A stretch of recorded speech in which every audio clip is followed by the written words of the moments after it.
Of this motion. The motion is agreed to. Mr. President. Senator from Washington.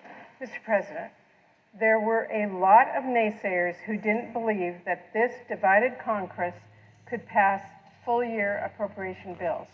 Tonight, we proved them wrong. We have finally passed all 12 bills to fund the government, and I am proud to be sending a $1 billion increase in funding for childcare and pre-K to the President's desk. Mr. President, as chair of the Appropriations Committee, you have a responsibility. You helped decide in a big way how to set the nation's spending priorities. I wanted to write our bills to put working people, the parents I talk to all around my state who can't afford childcare first.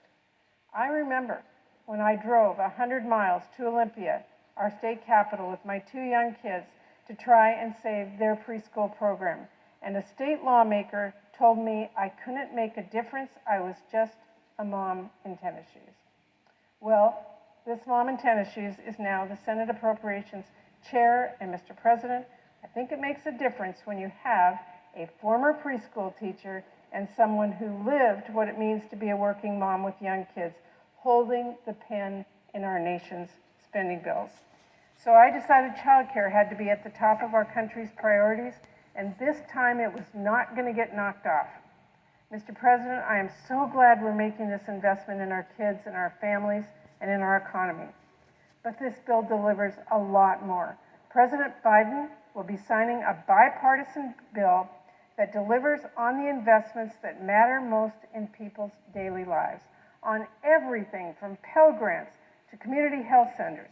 And this funding, free of the devastating cuts and extreme riders that was pushed by the House Republicans that would have sent our country back decades.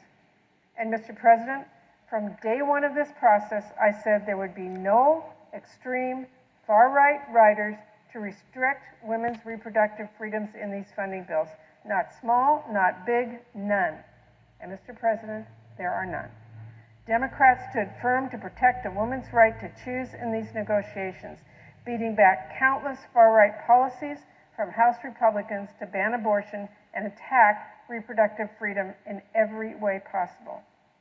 Now, Mr. President, these bills came about after some tough negotiations, but they will move our country forward. And I have to once again thank my Vice Chair, Susan Collins, for her partnership. We passed 12 bills with overwhelming bipartisan support last summer, and that was important. I think that bipartisanship and shared commitment to doing what was right for the country served us well in negotiating these final spending bills. I hope my House Republican colleagues now understand that bipartisanship is the only path forward in a divided government.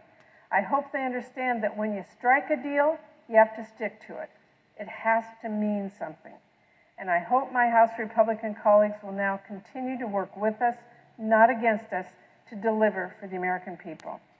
Now, Mr. President, as Appropriations Chair, I'm so glad to finally close the book on this year's government funding. I am ready as ever to work with all of my colleagues as we determine what investments our country will make.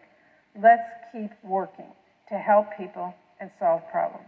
Thank you, Mr. President. I yield the floor.